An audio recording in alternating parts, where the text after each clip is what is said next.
दोस्तों नमस्कार। आज की कहानी है महाराजा रंजीत सिंह की। जी हाँ, आपने सही सुना, महाराजा रंजीत सिंह की।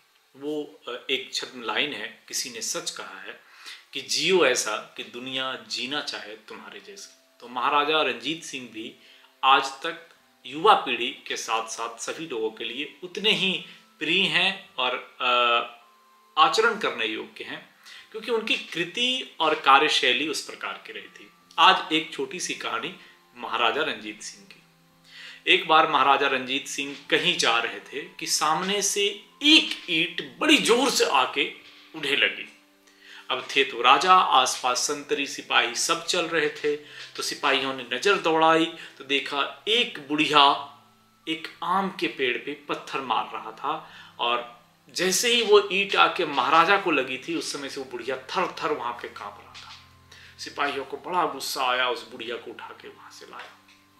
बुढ़िया महाराज को देखते ही डर गई और डर के मारे कांपने लगी, पैरों में गिर गई। सरकार, मेरी कोई गलती नहीं है, मेरा बच्चा भूखा है, घर में खाने को कुछ नहीं थे, पेड़ में पके हुए आम देखा तो मैं पत्थर मार रही थी कि कुछ आम अगर नीचे गिर जाए तो जाके बच्चे का पेट पालन कर सकूं, और हमारा कोई भी आंतरिक दुर्व्यवहार या दुर्भावना नहीं थी।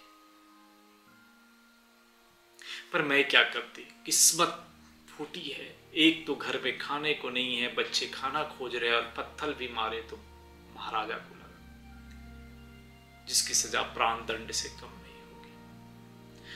परंतु मैं बेगुनाह हूं सरकार, मुझे क्षमा किया जाए। महाराज कुछ देर सोचे और फिर सिपाहियों को आदेश दिया कि बुढ़िया को 1000 रुपये देकर स्वसम्मान घर भेज दिया जाए।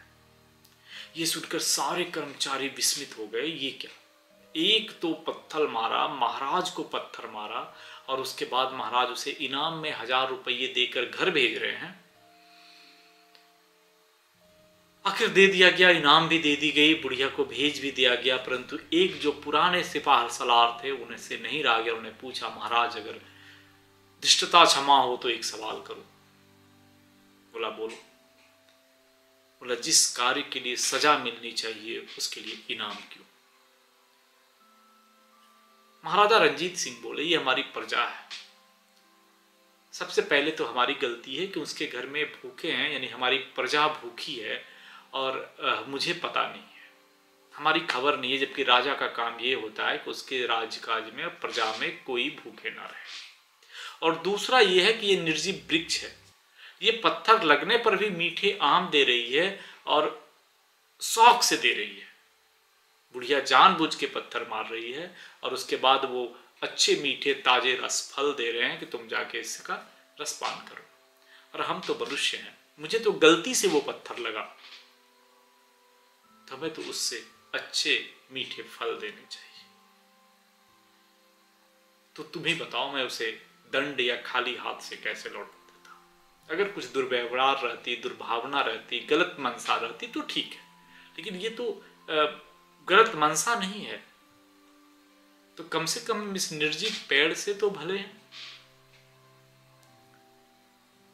सिपाही सलार को बात समझ में आ गई और फिर कहा गया कि महाराज ऐसे ही आप न्यायप्रिय नहीं है।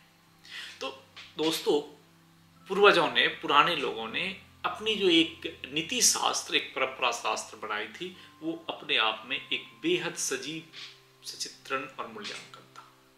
तो कैसी लगी आपको हमारी ये कहानी? लिखिएगा जरूर, बताइएगा जरूर और कमेंट्स में भी दीजिएगा। और अगर अच्छा लगे तो लाइक शेयर सब्सक्राइब भी चैनल को जरूर कर लीजिएगा। जय